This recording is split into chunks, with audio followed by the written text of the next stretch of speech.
लिए शहर की सड़कों पर निकला तो उसने देखा कि पूरा शहर जीत का जश्न मना रहा है, लेकिन सड़क के किनारे फकीर सो रहा था।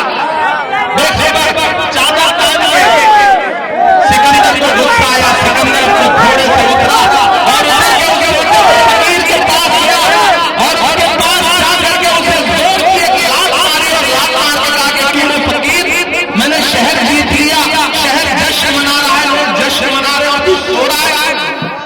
तो उस फकीर की बात सुनना और उस फकीर की बात का जवाब पर आपके तालियां उठे। उस फकीर ने सिकंदर की तरफ नीली आंखों से देखा और देखते कहा कि शहर फतेह करना बादशाहों का काम है, लेकिन लात मारना गधे का काम है। ये भाजपा वाले जो नफरत की खेती यहां पर करना चाहते हैं, महागामा वालों को कामयाब नहीं होने देना है। वो असम से मिनिस्टर साहब आए हैं, हेमंत बिश्व शर्मा, उनके पास और कोई एजेंडा नहीं है। आपके यहाँ एक नेताजी रहते हैं, आपके सांसद, उनके पास कोई एजेंडा नहीं है। मैं झारखंड में नक्शा लेके घूम रहा हूं भारत का, मैं जहां भी जा रहा हूं नक्शा लेकर के जा रहा हूं। ये जो आकर के आपके बीच में कह रहे हैं घुसपैठ किया, मैं तो यहाँ के सांसद से भी कहूंगा और असम के मुख्यमंत्री से भी कहूंगा कि मेरे हाथ में जो भारत का नक्शा है, इसमें आइए, ये है झारखंड। मैं चैलेंज करता हूं, आइए देख करिए ये नक्शा लेके मैं बहस करने को तैयार हूं। बताइए इस झारखंड की कौन सी सीमा है जो जाकर के किसी और देश को लगती है? ये नक्शा देखिए और मैं उनके समर्थकों से भी कहूंगा कि नक्शा देखिए, झारखंड की कोई भी सीमा किसी दूसरे देश से लगती ही नहीं है, जुड़ती ही नहीं है। ये झूठ बोलना बंद करो, इनके पास मुद्दे नहीं है, ये नफरत की खेती करना चाहते हैं। और जिन लोगों को लगता है कि इनकी नफरत की खेती से विकास का काम हो सकेगा, वो गलतफहमी के शिकार हैं। नादान हो, इस दौर में क्या ढूंढ रहे हो तुम? जहर की शीशी में दवा ढूंढ रहे हो? किसी मुगालते में नहीं आना है। एक तरफ वो लोग खड़े हैं जिनका नारा क्या है, बटोगे कटोगे मंगलसूत्र छीन लेंगे, भैंस खोल ले जाएंगे, ढहा देंगे, उल्टा लटका देंगे। और एक तरफ हमारे नारे क्या है, नफरत के बाजार में मोहब्बत की दुकान खोलनी है। एक तरफ नफरत खड़ी है, एक तरफ मोहब्बत खड़ी है। एक तरफ नरेंद्र मोदी जी खड़े हैं, अमित शाह जी खड़े हैं, हेमंत बिश्व शर्मा खड़े हैं, और एक तरफ राहुल गांधी खड़े हैं, हेमंत सोरेन खड़े हैं, लालू यादव जी खड़े हैं। आपको तय करना है कि नफरत के साथ जाना है या मोहब्बत के साथ जाना है। मैं अपनी बहन के लिए आपसे अपील करने आया हूं, हजारों किलोमीटर दूर से मेरे भाइयों, कि ये लड़ाई बहुत बड़ी है। इस लड़ाई में एक भी वोट इधर उधर कहीं देने का मतलब है भाजपा को सीधे फायदा पहुंचाना। मैं सैल्यूट करूंगा राहुल गांधी जी को। याद करिए वो नारा 400 पार का, और याद करिए उस समय भाजपा के नेताओं के भाषण, चाहे अनिल ठेकरे हो, चाहे राजेंद्र सिंह हो, चाहे प्रिया मेधा हो, चाहे अरुण गोविल हो, एक नारा था उनका कि हमें बहुमत दो, हमें संविधान बदलना है। लेकिन ये तो भारत की जनता का आभार कि 400 पार का नारा लगाने वालों ने 240 तेल पटक दिया। मजबूर होकर के उन्हें बैसाखियों का सहारा लेना पड़ा। एक बैसाखी आंध्र प्रदेश से चंद्र बाबू, एक बिहार से नीतीश बाबू। एक बैसाखी छिटकी, सरकार की जान अटकी। एक बैसाखी हटी, सरकार गई। इसलिए मैं आप सबसे अपील करने आया हूं, ये जो झारखंड का महाराष्ट्र का चुनाव है ना, ये इस बात का आने वाले वक्त में फैसला करेगा कि ये जो दिल्ली से रिमोट कंट्रोल के जरिए नफरत परोसने की कोशिश की जा रही है, उसकी उम्र कितनी है। मुझे पता है धूप बहुत तेज है, और इस धूप में आप गर्मी में पिछले कई घंटे से पसीने में खड़े हैं। मैं भी पसीने में खड़ा हूं।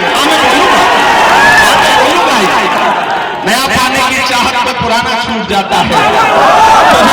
तो मुझसे जमाना, अरे इसकी जरूरत नहीं, आप रहते, आप पसीने से बचे रहे। हम नई नस्लों के लोग हैं, हम नए नौजवान दिखाती हैं, न तो हम भूख से कुमलाने वाले लोग हैं, न किसी आंख से पिघलने वाले लोग हैं। गमों की आंच में भी मुस्कुरा कर चलना पड़ता है। ये दुनिया है, यहाँ चेहरा सजा कर चलना पड़ता है। और मोदी साहब, तुम्हारा कद मेरे कद से बहुत ऊंचा सही, लेकिन चढ़ाई पर कमर सबको झुकाकर चलना पड़ता है। ये चुनाव तय करेगा आने वाले दिनों में, ये चुनाव तय करेगा मेरे भाई। पूरी भाजपा लगी हुई है, कई मुख्यमंत्री लगे हुए हैं, हेमंत सोरेन, कल्पना जी और कांग्रेस के सिपाही, कांग्रेस के कार्यकर्ता, आरजेडी के सिपाही, सब जिस तरह से बिना संसाधन के भी लड़ाई को लड़ रहे हैं। और मैंने बहन दीपिका पांडे का काम देखा है, इसलिए मैं आपसे कहने आया हूं कि आने वाले दिनों में जब 20 तारीख को आप घरों से बाहर निकलेंगे तो सिर्फ ये सोच के मत जाइएगा कि विधायक चुनने जा रहे हो, ये सोच के जाना कि आप आने वाली सरकार में एक मजबूत कैबिनेट मंत्री चुनने जा रहे हो। छोटी छोटी नाराजगी होती है, मनमुटाव होता है, शिकायतें होती है, लेकिन जब लड़ाई बड़ी हो तो छोटी छोटी चीजें भुलानी पड़ती हैं, नजरअंदाज करनी पड़ती है। मैं इसलिए भी आपसे कहता हूं, ये सिर्फ विधायकी चुनाव का चुनाव मैं लड़ रहा हूं आपके लिए, और उस बुनियाद पर आपसे कहने आया हूं कि मैं राहुल गांधी का सिपाही हूं। राहुल गांधी के कंधे से कंधा मिलाकर के इस मुल्क में नफरत के खात्मे की लड़ाई लड़ रहा हूं, संविधान को बचाने की लड़ाई लड़ रहा हूं। उस लड़ाई में बहन दीपिका पांडे भी हमारी एक सहयोगी है। इसलिए मैं आपसे अपील करता हूं कि राहुल गांधी का चेहरा नजर में रखिए, और याद करिए कि जब इस मुल्क में नफरतें सर उठा करके चीज नहीं थी, ऐसे वक्त में राहुल गांधी ने कन्याकुमारी से कश्मीर तक 4000 किलोमीटर पैदल चल के देश को यह संदेशा दिया कि नफरत के खिलाफ कोई लड़ाई लड़ सकता है तो राहुल गांधी लड़ सकते हैं। मैं उनके साथ चला हूं, अपने पैर के छालों की परवाह किए बगैर। मुझसे मीडिया के साथी कहते थे, इमरान साहब आप तो शायर हैं, राहुल गांधी के साथ चल रहे हैं, आप क्या कहेंगे? तब मैं कह देता था कि जो हर जालिम से टकराएगी वो आंधी बनाऊंगा, जो हर जालिम से टकराएगी वो आंधी बनाऊंगा। नए अंग्रेज आए हैं, नया गांधी बनाऊंगा। वो नया गांधी जो इस दौर में इस लड़ाई को लड़ रहा है, मैं उसके नाम पर, उसके साथ से यहाँ पर बहन दीपिका पांडे के लिए वोट मांगने आया। हमारे माइनॉरिटी डिपार्टमेंट के स्टेट चेयरमैन मंजूर अंसारी साहब यहाँ बैठे हैं, हमारे अनवर अंसारी साहब यहाँ बैठे हैं। हम सब आपसे कहने आए हैं कि छोटी छोटी अगर कोई नाराजगी भी है तो उसे किनारे रखिए, क्योंकि ये लड़ाई बहुत बड़ी है, और इस बड़ी लड़ाई में आपके एक वोट भी बर्बाद करने से अगर भाजपा को फायदा पहुंचेगा तो इस लड़ाई का फायदा क्या रह जाएगा आप सारे लोगों को। मैं आपसे ये कहने आया हूं, इनके झूठ में मत आइएगा भाजपाइयों के। ये जब सीधी लड़ाई में नहीं जीत पाते हैं तो फिर बांटने वाली साजिश में लग जाते हैं। इस इधर से 2000, 1000 इधर से, 3000 उधर से नुकसान करवा लो। नुकसान नहीं करना है, क्योंकि झारखंड की अस्मिता की लड़ाई है। वो जीतेंगे तो अंबानी और अडानी का कर्जा माफ होगा, हम जीतेंगे तो किसानों का कर्जा माफ होगा। मैया सम्मान योजना में 1000 से बढ़ा के 2500 रुपए किया जाएगा। अगर हम जीतेंगे तो कांग्रेस की गारंटी है कि 24 जिले में 24 इंजीनियरिंग कॉलेज, 24 मेडिकल कॉलेज और हर प्रखंड में एक डिग्री कॉलेज खोला जाएगा। ये कांग्रेस पार्टी का वादा है। उनकी गारंटी क्या है? नफरत की। हमारी गारंटी क्या है? विकास की। उनके झांसे में मत आइएगा। वो पिछले दिनों में पार्लियामेंट में बैठा था, प्रधानमंत्री खड़े हुए भाषण देने लगे, बोले बताओ कांग्रेस वालों 70 साल में क्या बनाया।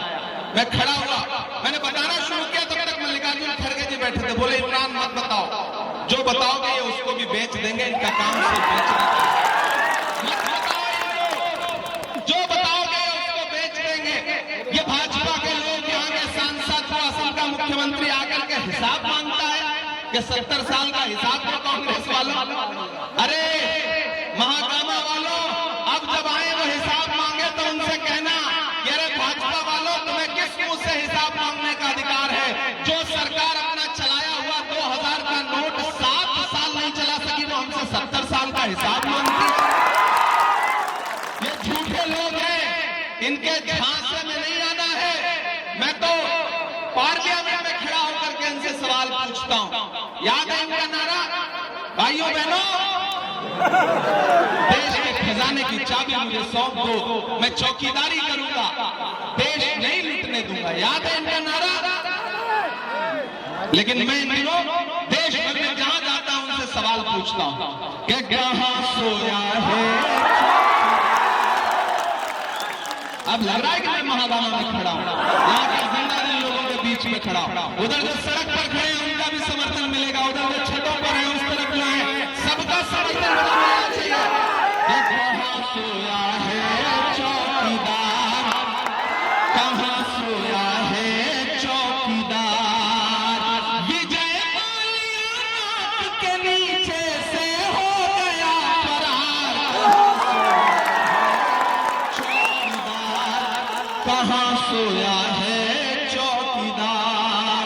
यहाँ टीम के नीचे भी ढेर सारे लोग खड़े हैं, मंच में भी जो हमारे सहयोगी बैठे हैं, गठबंधन के पार्टी के जो अलग अलग पदाधिकारी बैठे हैं, मैं सबका स्वागत करता हूं। हमारी यूथ कांग्रेस की बहन जो भी संचालन कर रही थी, मैं उनका भी स्वागत करता हूं। और ये पंक्तियां पढ़ता हूं। कहां सोया है चौकीदार, कहां सोया है चौकीदार, गैस सिलेंडर की कीमत भी 1000 के पार। कहां सोया है चौकीदार, कहां सोया है चौकीदार, के चाय समझदार लोग हैं आपके महागामा के। कोई नाम नहीं ले रहा हूं, मैं चौकीदार कह रहा हूं और फिर चाय कह रहा हूं। ये समझ जा रहे हैं, वो स्वाद आ जा रहा है बिना कोई नाम लिए। मैं सैल्यूट करता हूं महागामा वालों, सैल्यूट करता हूं आपको कि चाय आगे तो पढ़ने दीजिए कि चाय बेचने वाला पूरा भारत बेच रहा है। बेच रहा है कि नहीं बेच रहा है? बेच रहा है कि नहीं बेच रहा है? चाय बेचने वाला पूरा भारत बेच रहा है, इसी काम में हासिल उसे महारत बेच रहा है। कि रेल बिक गई, तेल बिक गया, बिका हवाई अड्डा। अगली लाइन में ना एक नाम आएगा और वो नाम सच्चा लगे तो आपकी तालियों का शोर पूरे झारखंड में जाना चाहिए, दिल्ली तक जाना चाहिए। मैं पढ़ता हूं कि रेल बिक गई, तेल बिक गया, बिका हवाई अड्डा, सब कुछ बिकता देख के खुश है अपने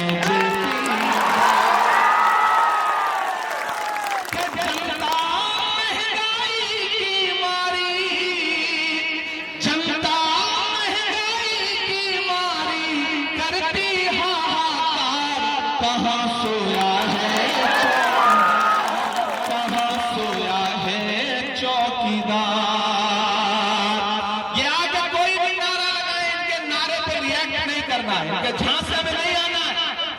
ये आके कुछ भी वादा करे तो ये मान लेना कि ये धोखेबाज हैं। इनके किसी वादे के धोखे में नहीं आना है।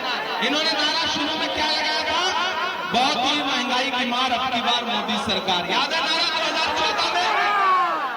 फिर उसके बाद क्या हुआ? जो पेट्रोल डीजल 58 रुपए था वो 100 के पास पहुंच गया। जो गैस सिलेंडर 400 का था, 450 का, वो 1000 के पार पहुंच गया। फिर यहाँ पर गठबंधन क्या कह रहा है कि जैसे ही झारखंड में हमारी सरकार बनेगी हम फिर से 450 रुपए का गैस सिलेंडर देंगे। मोदी जी 1000 में बेचे, लेकिन गठबंधन 450 रुपए में आपको गैस सिलेंडर देगा। ये महंगाई पे बात करने वाले भाजपा के लोग जहां जहां इनकी सरकारें हैं, ये फिल्में टैक्स फ्री करते हैं और कफन पर जीएसटी लेते हैं, कफन पर टैक्स लगाते हैं। ये इनके झांसे में मत आना। इन्होंने नारा क्या दिया था? बेटी बचाओ बेटी पढ़ाओ। मोदी जी का नारा था। इन्होंने नारा दिया बेटी पढ़ाओ बेटी बचाओ। फिर उस नारे की सच्चाई क्या निकल के आई कि हाथरस में जब एक दलित बिटिया के साथ बलात्कार हुआ तो रात के 2 बजे उसकी लाश इसलिए जला दी गई परिवार की मर्जी के बगैर ताकि सबूत मिटाए जा सके। ये भाजपा के लोग बेटी बचाओ बेटी पढ़ाओ की बात करते हैं, लेकिन उसी जंतर मंतर पर दिल्ली में जब हमारी ओलंपिक लाने वाली पहलवान बेटियां अपने लिए इंसाफ मांगने के लिए बैठी तो दिल्ली पुलिस ने उसी सड़क पर उनको घसीटा था। ये है नारों की सच्चाई। ये बेटी बचाओ बेटी पढ़ाओ का नारा देने वाली भाजपा, इनके नारों की सच्चाई ये है कि दिल्ली के लाल किले पर 15 अगस्त को खड़े होकर के प्रधानमंत्री ने खवातीन के लिए, महिलाओं की सशक्तिकरण के लिए भाषण दिया और उस भाषण के महज 2 घंटे बाद गुजरात में बिल्किस के बलात्कारी जो सजा काट रहे थे न सिर्फ छोड़े गए जेल से बल्कि उनको मालाएं पहना के भाजपा के लोगों ने उनका स्वागत किया। ये है इनके नारों की सच्चाई। इनके किसी नारे के धोखे में मत आना।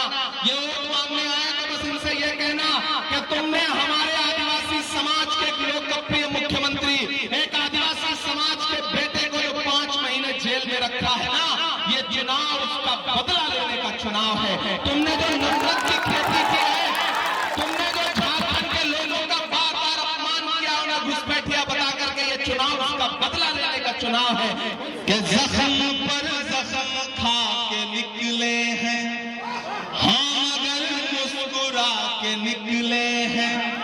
अब तैयार रहना कि 2 लाइन पे कोई भी हाथ खामोश नहीं रहेगा कि जख्म पर जख्म खा के निकले हैं, हाँ मगर मुस्कुरा के निकले हैं। सर झुकाने का हुक्म जब आया और भी सर उठा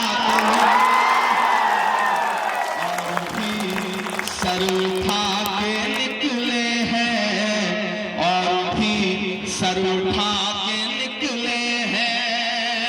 और जो कह के जा रहा हूं कि आने वाले दिनों में सच साबित होगा महागामा वालों कि हर सितम का जवाब आएगा, देखना इंकलाब आएगा।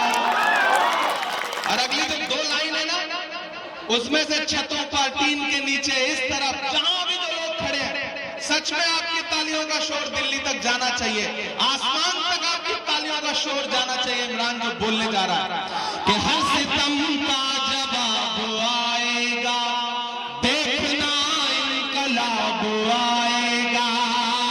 अच्छे दिन का किए थे जो वादा, अच्छे दिन का उनका दिन भी खराब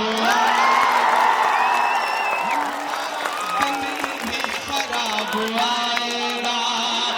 झूठ के हाकिमों के चेहरे पर, झूठ के हाकिमों के चेहरे पर आईना हम दिखा के निकले हैं, नारे हक लगा के निकले हैं। आजकल अपने आसपास वाले नेताओं का चेहरा देख रहे,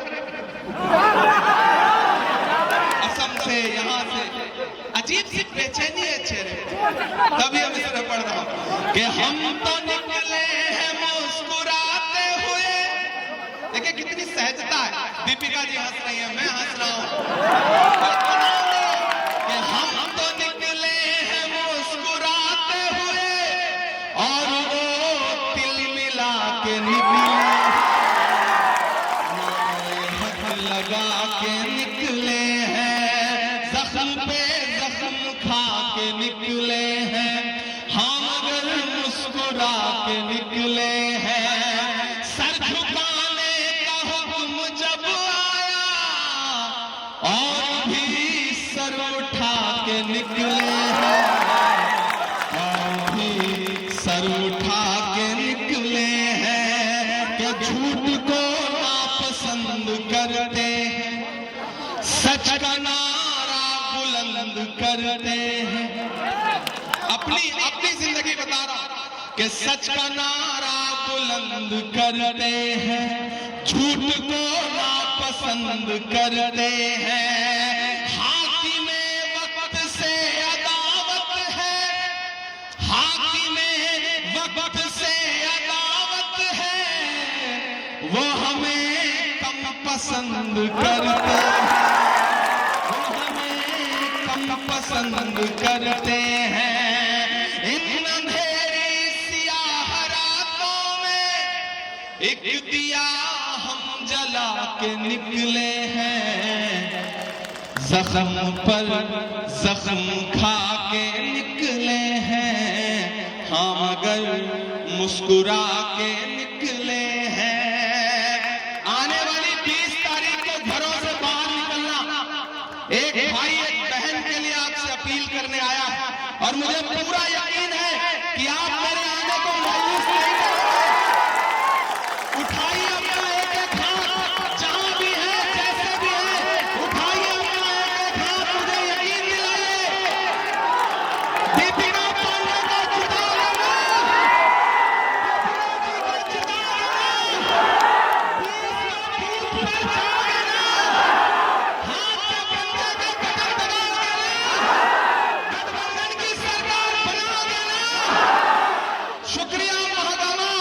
एक वादा आपसे करता हूं, आज बहुत आनंद में जल्दी में आया क्योंकि जाके अभी 2 सभाएं और अटेंड करनी है, फिर रात में महाराष्ट्र पहुंचना है, कल दिन में 5 सभाएं करनी है, परसों 6 सभाएं करनी है। इस मुश्किल वक्त में घर बैठने का वक्त नहीं है, घरों से बाहर निकलिए। इस इलेक्शन को राहुल गांधी बन के लड़िए, हेमंत सोरेन बन के लड़िए, इमरान खट्टर बन के लड़िए। ये चुनाव भारत के संविधान को बचाने का चुनाव है, इसलिए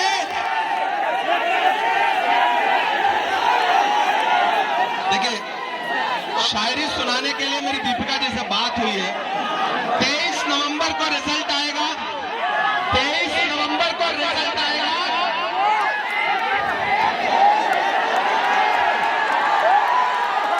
मैंने कहा ना, 23 को रिजल्ट आएगा, और ये जो सब चिल्लम चिल्ली करने वाले लोग हैं ना, इन्हें बता देना कि दायरे में सिमट के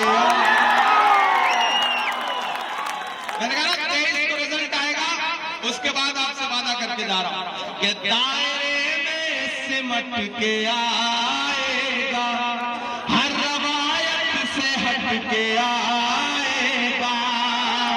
आँधियों को जरा खबर कर दो, आँधियों को जरा खबर कर दो, शेर वापस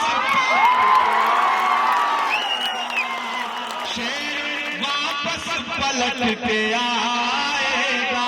डरना नहीं है, झुकना नहीं है, बिकना नहीं है, कोई भी खरीदने आए। ये झारखंड के भोले भाले लोग हैं, दिल्ली और गुजरात में बैठ करके कोई यहाँ को खरीद नहीं सकता है। ये मिट्टी आंदोलन की मिट्टी है, बगावत की मिट्टी है। जो आपके बीच में आके धमकाए, उनसे कह देना कि जुल्म करती है जवानी भी नहीं मांगोगे, खून में अपने रवानी भी नहीं मांगोगे। मेरे मिट्टी के घरौंदों पे बरसने वालों, मैं जो गरजूंगा तो पानी भी नहीं मांगोगे।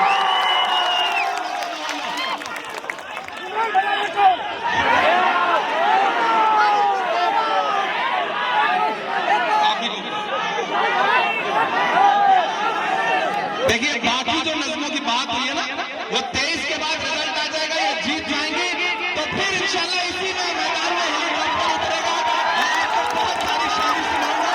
बहुत शुक्रिया,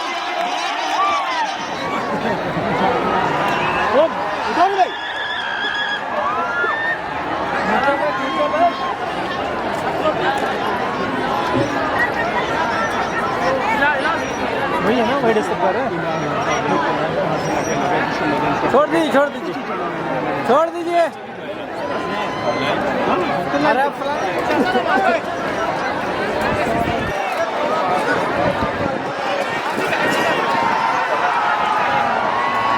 अरे यहाँ हाथ मत हिलाओ, धकल देंगे, आगे चल जाएगा ना। हाथ मार रहा है।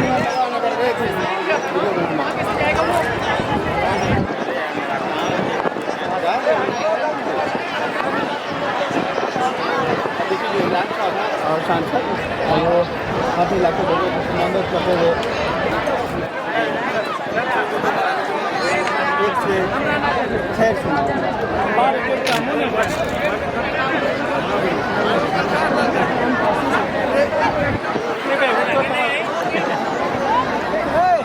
नीचे करो,